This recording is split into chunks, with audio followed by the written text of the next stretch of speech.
దేశంలోనే అగ్రగామిగా హైదరాబాద్ రాష్ట్రాన్ని నిలబెట్టడానికి దాదాపుగా 30 సంవత్సరాల క్రితం 40 సంవత్సరాల క్రితం పునాదిరాయి వేసింది మా కాంగ్రెస్ ప్రభుత్వం, అక్కడ ముఖ్యమంత్రి నెదురుమల్లి జనార్దన్ రెడ్డి గారు.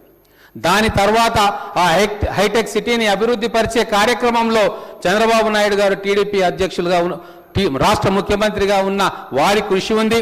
దాని తర్వాత ముఖ్యమంత్రిగా వచ్చిన మా నాయకుడు రాజశేఖర రెడ్డి గారు అనన్యమైన గొప్ప ఆలోచనతోటి హైదరాబాద్కు ఆ రోజు రింగ్ రోడ్డు కానీ ఎయిర్పోర్ట్ను కంప్లీట్ చేయడం కానీ ఇంకా అనేక పరిశ్రమలను హైదరాబాద్కు తీసుకురావడం, ఐఐటీని తీసుకురావడం, ఇంకా ప్రముఖమైన విద్యా సంస్థలను తీసుకురావడం, హైదరాబాద్ గొప్పతనాన్ని ఎంతో ఉన్నతంగా చాటిన ప్రభుత్వం మా కాంగ్రెస్ ప్రభుత్వం ఉండే అధ్యక్ష.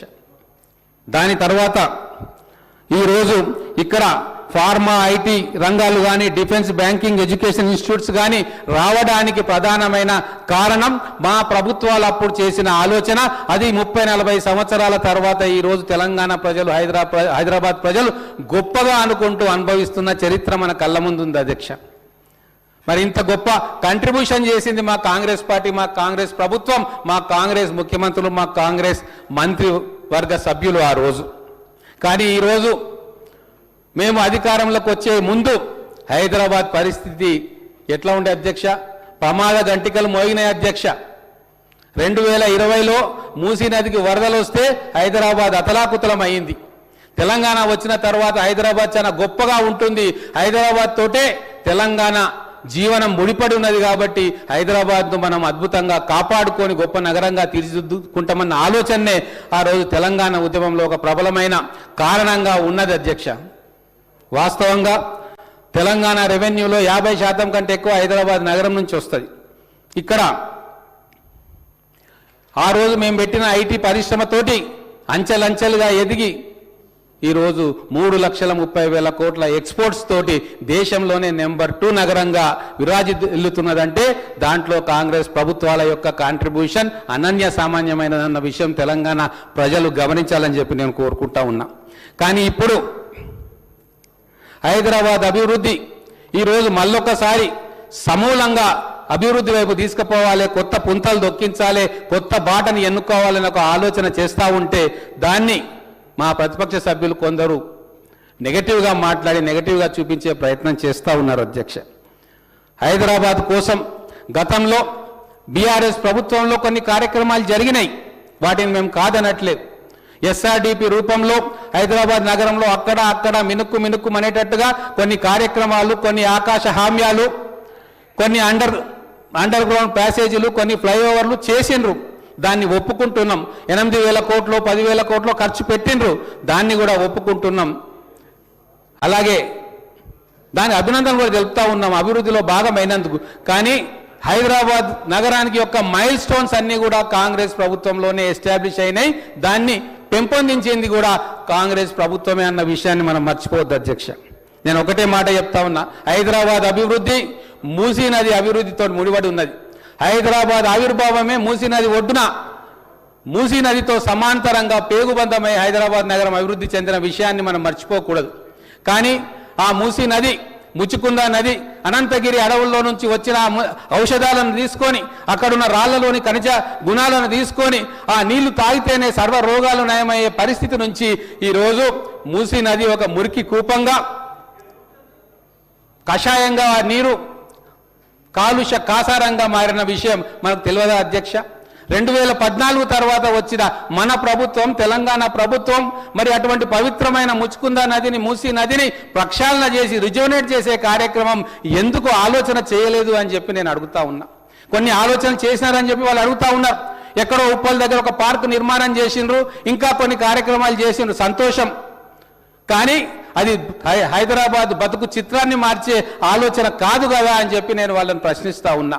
ఈరోజు మా కాంగ్రెస్ ప్రభుత్వం అధికారంలోకి వచ్చిన తర్వాత మా గౌరవ ముఖ్యమంత్రి రేవంత్ రెడ్డి గారు ఒక ఆలోచన చేసి మంత్రివర్గ సహచరులతోటి, అలాగే మా శ్రీధర్ బాబు గారితో, బట్టి విక్రమార్క గారితో, మిగతా మంత్రులతోటి ఆలోచన చేసి హైదరాబాద్ నగరాన్ని భవిష్యత్ నగరంగా తీర్చిదిద్దాలంటే సమూలమైన మార్పులు, సమూలమైన కంప్లీట్ యూటర్న్ తీసుకొని పాలసీ డెసిషన్స్లో చాలా పారదర్శకతతోటి, ఎక్స్పర్ట్ అడ్వైస్ తోటి భవిష్యత్తు 30 సంవత్సరాలకు అనుకూలంగా ఉండే విధంగా పాలసీ డెసిషన్లు తీసుకోవాలని చెప్పి అందరితో సంప్రదించింది అధ్యక్ష. విదేశాలకు కూడా పోయి వచ్చిండ్రు. రకరకాల యాంగిల్స్లో మన హైదరాబాద్ను కావచ్చు, మూసీ నదిని కావచ్చు, ఎట్లా డెవలప్ చేయాలి, దీన్ని ఒక ఎడ్యుకేషన్ హబ్గా, ఇండస్ట్రీ హబ్గా, గ్రోత్ ఇంజన్గా ఎట్లా చేయాలి, అవకాశాలు ఏంది అని చెప్పి తరచి మేధోమథనం చేసిన తర్వాత కొన్ని హిస్టారిక్ ప్రాజెక్ట్స్ను అనౌన్స్ చేసుకున్నాం అధ్యక్ష. నిజంగా హైదరాబాద్కు కొత్త రూపాన్ని ఇచ్చే ప్రాజెక్టులు అవి. ఎందుకు ఈ మాట చెప్తా ఉన్నానంటే, నేను బొంబాయిలో 1992లో కస్టమ్స్ ఆఫీసర్గా అక్కడ ఉద్యోగం చేసిన. ఆ అనుభవాలు మీతో పంచుకోవాలి, తెలంగాణ ప్రజలకు కూడా అర్థం కావాలని చెప్పి ఈ వేదిక మీద నేను ఈ వేదిక ద్వారా మాట్లాడదలుచుకున్నా. అధ్యక్ష, ఆ రోజు బొంబాయి నగరం, ఇప్పుడు ముంబై నగరం పీక్ వచ్చేసింది. ట్రాఫిక్ జాములు ఉండే, ఎక్కడ చూసినా రైళ్లలో మనం పోవాలంటే పోలేని పరిస్థితి. అటువంటి సందర్భంలో వారు నవీ ముంబై అని చెప్పి ఒక కొత్త నగరానికి ఆ రోజు అంకురార్పణ చేసిండ్రు. మళ్ళీ మొన్నొకసారి నేను వెళ్ళి చూస్తే ఈరోజు నవీ ముంబైలోని ఎకానమీ బాంబే ఎకానమీ కంటే కూడా ఎక్కువ అయిపోయింది. అక్కడ JNPT అని చెప్పి ఒక పోర్టును కట్టిండ్రు. ఆ రోజున్న బాంబే పోర్టు క్లస్టర్ అయిపోయింది, క్లాగ్ అయిపోయింది, షిప్పులు రాలేకపోతా ఉన్నాయి, ట్రాఫిక్ జామ్లో ఇరుక్కుంటుంది, ముంబై పోర్టు యొక్క విశిష్టత తగ్గిపోతుంది అని చెప్పి 30 సంవత్సరాల క్రితమే ఆ రోజు నవీ ముంబై పోర్టుకు అంకురార్పణ, JNPT పోర్టుకు నావసేవ అంటారు, JNPT పోర్టుకు అంకురార్పణ చేస్తే ఈరోజు దేశంలోనే నెంబర్ 1 పోర్టుగా, కార్గో హ్యాండింగ్లో నెంబర్ 1 పోర్టుగా నవీ ముంబై ఈ రోజు ఒక ఎకనామిక్ ఇంజన్ గా మొత్తం బాంబే కంటే కూడా ఎక్కువ రెవెన్యూ నవీ ముంబై తోటి వస్తుంది అంటే మరి ఆ రోజు ఆ పెద్దలు, మహారాష్ట్రలో ఉన్న పెద్దలు ఆలోచన చేస్తేనే కదా అధ్యక్ష. మరి 10 సంవత్సరాలు BRS పరిపాలన ఎందుకు అటువంటి విప్లవాత్మకమైన ఆలోచన చేయలేదు? హైదరాబాద్ ట్రాఫిక్ డికంజెషన్ చేయాలన్న ఆలోచన వాళ్ళకి ఎందుకు రాలేదు? మూసీ నది మురికిని ప్రక్షాళన చేయాలని చెప్పి ఎందుకు ఆలోచన చేయలేదు? ఎందుకు ఆలోచన చేయలేదు అంటే వాళ్ళ ఆలోచనలు ఇంటి ముందు వరకే పోయినాయి అధ్యక్ష. ప్రపంచంలో ఏం జరుగుతుంది, ప్రపంచంతో పోటీ పడాలంటే మేము ఏం చేయాలి, మన హైదరాబాద్ను, తెలంగాణను ఎవరెస్ట్ శిఖరం అంత ఎత్తున కూర్చోబెట్టాలంటే ఎటువంటి గొప్ప ఆలోచనలు చేయాలి అన్న ఆలోచన ఆ రోజు చేసి ఉంటే ఈ రోజు మా గౌరవ ముఖ్యమంత్రి రేవంత్ రెడ్డి గారికి అవకాశం వచ్చేది కాదు. అవకాశం చరిత్రలో ఒక్కసారే వస్తుంది అధ్యక్ష. కుటుంబాన్ని బాగు చేసుకోవాలన్నా, రాష్ట్రాన్ని బాగు చేసుకోవాలన్నా, దేశాన్ని బాగు చేసుకోవాలన్నా భగవంతుడు మళ్ళీ అవకాశం ఇవ్వడు. ఒక్కసారి వచ్చిన అవకాశాన్ని ఓర్చి పట్టుకొని కలకాలం గుర్తుండేలాగా ప్రాజెక్టులు నిర్మాణం చేస్తే ప్రజల గుండెల్లో చరితార్థులుగా మిగిలిపోతారు అధ్యక్ష. అందుకే ఈరోజు మా గౌరవ ముఖ్యమంత్రి రేవంత్ రెడ్డి గారి నేతృత్వంలో గతంలో అహ్మదాబాద్ కావచ్చు, ముంబై కావచ్చు, ఢిల్లీ కావచ్చు, కలకత్తా కావచ్చు, అంతరించిపోతున్న, క్షీణిస్తున్న నగరాన్ని ఎట్లా పట్టాల మీదకి ఎక్కియాలి, కొత్త ఎకానమీని ఎట్లా తీసుకురావాలన్న ఆలోచనతోటి ఆ రోజు అహ్మదాబాద్లో సరద్ అనే ఇండస్ట్రియల్ ఏరియా గిఫ్ట్ సిటీని వాళ్ళు తయారు చేసుకున్నారు. ఢిల్లీలో గురుగాం, గజియాబాద్, నోయిడాలను తయారు చేసుకున్నారు. లక్షల మందికి ఉపాధి దొరుకుతూ ఉంది అక్కడ. కలకత్తాలో సాల్ట్ లేక్ సిటీని తయారు చేసుకుంటా ఉన్నారు. చెన్నైలో శ్రీపెరుంబదూర్ సిటీని ఈరోజు IT హబ్ కేంద్రంగా అక్కడ తయారు చేసుకుంటున్నారు. మరి మన హైదరాబాద్లో ఏం తయారు చేసుకున్నాం అధ్యక్ష? ఈ 10 ఏళ్ల పాలనలో ఒక్కసారి మనం ఆలోచన చేయాలి.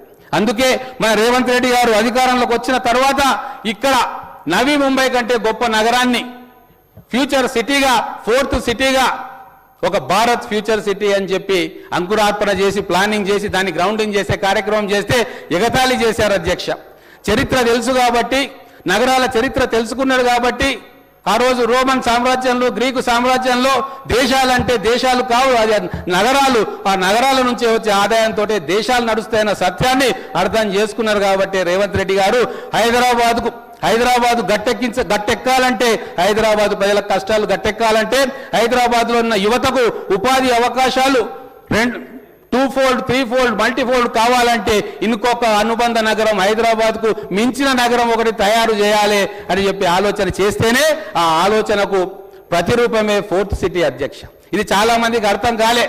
ఈరోజు మన హైదరాబాద్లో భారత్ ఫ్యూచర్ సిటీ అని అనుకుంటూ